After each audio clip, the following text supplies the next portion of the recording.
In this video, I'm going to show you how to replace the hood lift support on this Audi A4. This is going to be located under the hood on the driver's side. Let's get into it. You want to use a hood prop or have an assistant support the hood just so it doesn't fall. Using a pick, we're just going to get underneath the clip. Just like that, pop the clip out.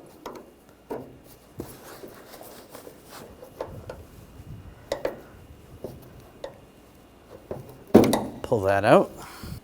And down below, we're going to do the same thing. Just use a pick, get underneath the clip, pull that out, and it slides right off.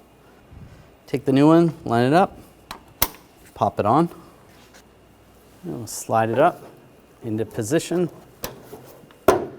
lock it in place, and you can remove the hood support.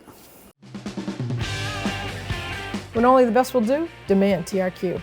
The only company that lets you view before you do. TRQ is committed to offering the highest quality aftermarket auto parts that are engineered for peace of mind. Thanks for using and viewing with TRQ.